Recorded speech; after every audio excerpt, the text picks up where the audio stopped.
The news broke just before dawn, an urgent bulletin at the Department of National Defense in Manila. The Philippines would officially acquire its first squadron of KF-21 Boramae fighter jets, with delivery set for late 2027. This wasn't just another military purchase. It was a declaration. For a nation long unable to patrol its own skies, this marked the end of vulnerability and the dawn of credible air power. The airwaves buzzed, and a sense of pride swept the country. Inside the Philippine Air Force, disbelief turned to triumph. Senior officers remembered the difficult times, being outmatched in their own backyard. The KF-21 Boramae, or Young Hawk, was more than a machine. It was a symbol of a nation rising to meet its challenges. It represented a commitment to sovereignty and a promise to protect the skies. The decision sent a clear signal to the Indo-Pacific. The Philippines was stepping up as a serious player in regional security. Headlines declared, "Manila secures 4.5-generation fighter jets. PAF enters a new era." For most Filipinos, the technical details didn't matter. The message was clear. The nation was getting stronger. This was the result of years of planning, tough budget debates, and political will to modernize the armed forces. It was a victory for a national identity defined by resilience and self-reliance, especially amid tensions in the West Philippine Sea. Unlike past announcements, this was no distant dream. It was a concrete plan with a firm timeline. Funding was secured, contracts finalized, and production slots in South Korea allocated. The sense of inevitability was palpable. The KF-21 Boramae was no longer a what-if, it was a when, and that when was just around the corner. The countdown had begun. For pilots, ground crews, and defense planners, the real work was just starting. But this time, they were ready. To grasp the magnitude of the KF-21 announcement, you have to look back at the jetless decade. In 2005, the PAF retired its aging Northrop F-5s, leaving a gaping hole in air defense. For 10 years, the Philippines had no supersonic multirole fighters, just propeller-driven planes for patrol. The nation, with one of the world's longest coastlines, was left vulnerable. The psychological impact was immense. Pilots trained for combat had no jets, and top talent left. The lack of deterrent was felt most in the West Philippine Sea. It sent a message of weakness to the world. This period of patching up old equipment and hoping for no crisis is burned into the armed forces' memory. Every new acquisition is now seen through the lens of that difficult era. The KF-21 isn't just about new tech. It's a vow that the Philippines will never be left defenseless again. It's a promise to future generations. The nation will always stand guard from the air. The jetless decade ended in 2015 with the arrival of the FA-50PH Golden Eagle, acquired from Korea Aerospace Industries. These jets marked the PAF's return to supersonic flight. The FA-50PH was a bridge, training new pilots, rebuilding lost skills, and boosting morale. It served with distinction, notably in the 2017 Battle of Marawi, providing crucial air support. But as a light combat aircraft, it had limitations: less powerful radar, smaller payload, and no beyond visual range combat. The FA-50PH was perfect for internal security, but not enough against advanced regional threats. Its success rebuilt trust with South Korea and gave the PAF confidence to pursue a more advanced platform.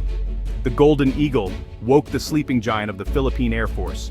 Now, the stage was set for the KF-21 Boramae. The dream of acquiring a true multirole fighter like the KF-21 required a fundamental shift in defense spending. For years, modernization was hampered by unpredictable year-to-year budgets. Big-ticket items were nearly impossible to fund. The turning point came with Republic Act 11-1954 in 2023, amending the AFP Modernization Act. This law enabled multi-year contracts, guaranteeing funding for major acquisitions. For the first time, the Philippines could confidently negotiate for complex systems like the KF-21. This legal reform was as crucial as any hardware. It transformed defense planning, allowing for long-term capability development and integrated force building.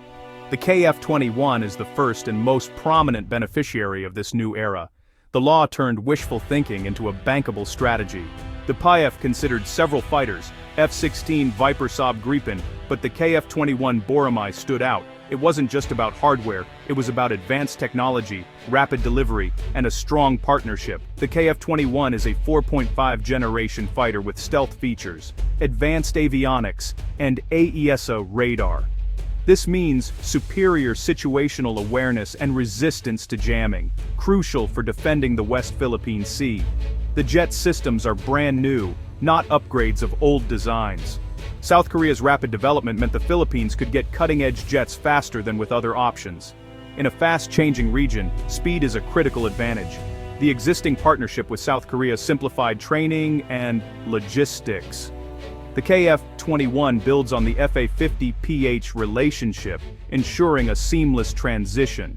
It was the best strategic choice for the Philippines.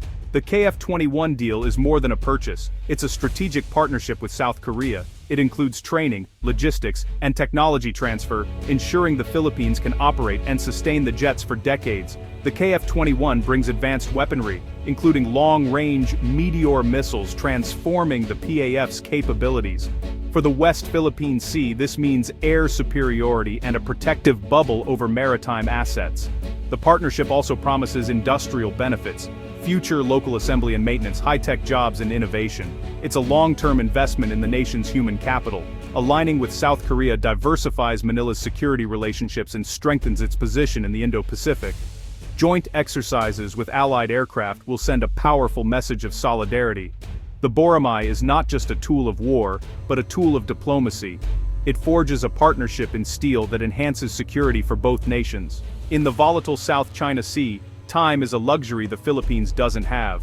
The speed of the KF-21 delivery is critical. National security depends on it. South Korea's program is moving at record pace, with the first squadron arriving by 2027-2028. This is years faster than waiting for other Western fighters. Rapid acquisition boosts deterrence, complicating any adversary's plans. A credible deterrent isn't about fighting, it's about making aggression too costly. Quick delivery means faster training and operational readiness. Pilots and crews can develop tactics and integration strategies sooner. The rapid cycle creates a virtuous loop: fast delivery, fast training, fast readiness. In the race to secure the nation's future, the KF-21 gives the Philippines a crucial head start. Choosing a defense partner is as important as choosing the equipment. South Korea has proven to be a reliable, responsive ally for the Philippines. Unlike some Western suppliers, South Korea's approach is consistent and straightforward. The FA-50PH acquisition was efficient, on time, and supported by excellent after-sales service. This built trust and confidence for the more complex KF-21 program. South Korea's own security challenges make it an empathetic partner, focused on strategic needs. They provide the tools they'd want themselves, fostering a partnership of equals. This reliability contrasts with the uncertainties of some Western deals, which can be delayed or canceled. For the Philippines, this means certainty. Jets and support systems delivered as promised, without political strings. South Korea is not just a supplier, but a true ally in securing the archipelago. With the KF-21 delivery set for late 2027, the Philippine Air Force is in high gear. This is more than making space in a hangar, it's a top-to-bottom transformation. Pilots and ground crews are being selected and trained, many heading to South Korea for advanced instruction. Maintenance teams are learning the intricacies of the new technology. Air bases are being modernized, with new shelters, extended runways, and advanced facilities.